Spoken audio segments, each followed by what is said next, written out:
A very good morning. Today I am going to explain you all a very important topic of this chapter, that is key features of the Indian Constitution. The Government of India Act 1935 presented a set of rules and procedures which had the stamp of democracy. It was under the Cabinet Mission Plan of 1946 that the Constituent Assembly was constituted to form a constitution for India. The Constituent Assembly started its task on December 9th, 1946. It took the Constituent Assembly 2 years, 11 months, and 18 days of hard work to complete the Constitution.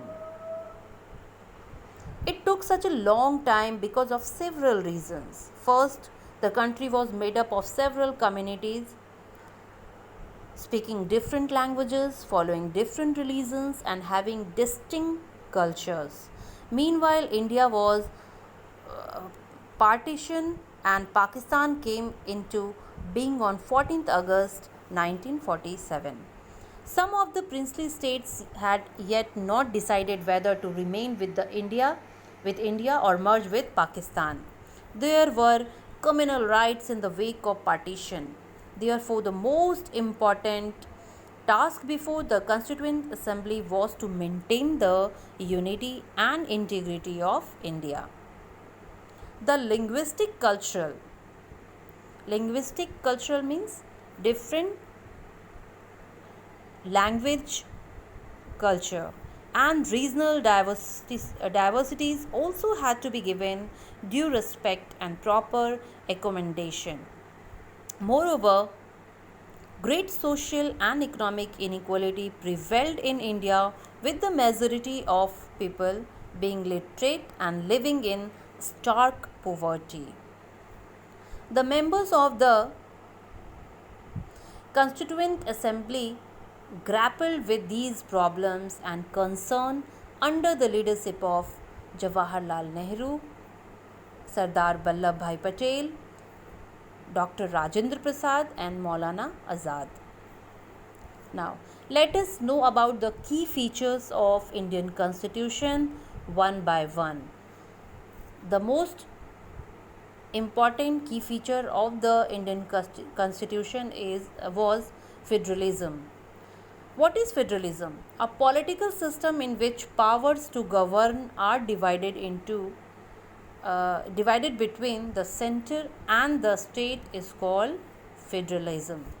There are three levels of the government in India: the central level, the state level, and the panchayat level. Powers and authority have been distributed between the center and the states. Moving the draft constitution in the Constituent Assembly, Dr. Bhimrao Ambedkar said both the union and the states are created by the constitution. Both derive their respective authority from the constitution. The one is not subordinate to the other in its own field. The authority of one is coordinate with that of the other. So, the Indian Constitution has made clear-cut provisions for the subject on which the central and the state governments can pass laws. They come under different lists of subjects and are called the union list, the state list, and the concurrent list. Subjects of national interest like defense, foreign affairs, war, peace are included in the union list. Subjects like police, local government, land, etc. are included in the state list. And the constitution also specifies where each tier of government can get money from for the work that it does.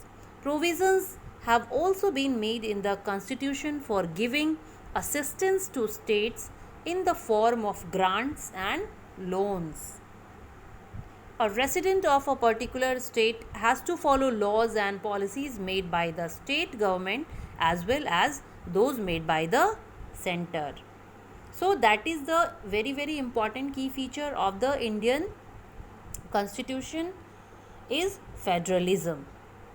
Hope you all will understand.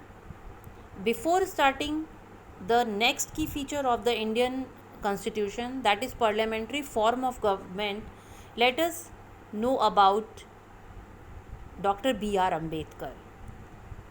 Dr. B.R. Ambedkar is called the father of the Indian constitution.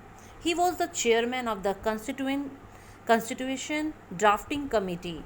Dr. Ambedkar chaired the committee and steered the document through nearly a year of debate over its various provisions. And Jawaharlal Nehru personally invited Dr. Bhimrao Ambedkar to become law minister in his cabinet. He joined the cabinet because he could serve the cause of scheduled caste better from within the government. Similarly, his participation in the Constituent Assembly helped the scheduled caste get more safeguards in the draft constitution. There are so many important things about Dr. Ambedkar we will discuss in our another class. And also in my next class I will explain you the second most important key feature of the Indian constitution is parliamentary form of government. Okay, thank you.